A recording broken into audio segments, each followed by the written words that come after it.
मानव जगत और नर्क के बीच एक जगह है जिसे परलोक कहा जाता है। यहीं पर रहती हैं कुछ शक्तिशाली और भयानक आत्माएं जिन्हें पाषाण आत्माएं कहा जाता है।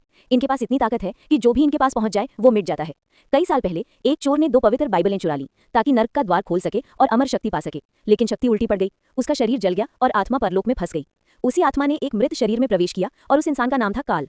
अब काल ना तो पूरी तरह इंसान था न पूरी तरह आत्मा, वो नर्क का दूत बन चुका था। मानव दुनिया का रक्षक गूई इस बदलाव को महसूस करता है।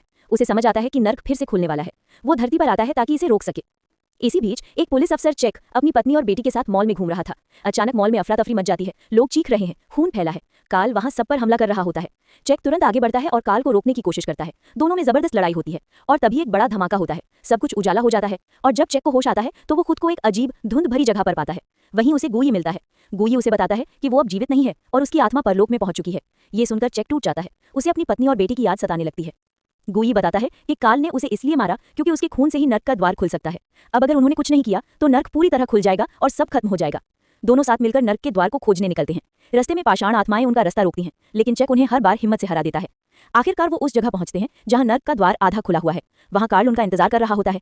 वो हंसते हुए कहता है, तुम्हारा खून ही मेरी कुंजी है। लड़ाई शुरू होती है। चेक अपनी पूरी ताकत से लड़ता है, लेकिन कार्ल बहुत शक्तिशाली है। तभी उसकी पत्नी वहां पहुंचती है और चेक की ओर पिस्तौल फेंक देती है। चेक आखिरी दम तक लड़ता है और कार्ल को गोली मार देता है। कार्ल गिर जाता है, लेकिन द्वार अब भी खुला है। गूई कहता है कि अगर द्वार खुल गया तो पूरी दुनिया खत्म हो जाएगी। चेक चुपचाप मुस्कुराता है और कहता है, अगर इसे बंद करने के लिए मेरी जान चाहिए तो मैं तैयार हूं। वो खुद आगे बढ़कर अपने खून से द्वार को सील कर देता है। एक तेज रोशनी फैलती है और सब कुछ शांत हो जाता है। गूई आसमान की ओर देखता है और कहता है, कुछ आत्माएं मरती नहीं, क्योंकि वो दुनिया को बचाने के लिए जीती हैं। द्वार बंद हो जाता है, पर हवा में अब भी एक सवाल गूंजता है, क्या नर्क का द्वार हमेशा के लिए बंद हुआ या फिर से खुलेगा?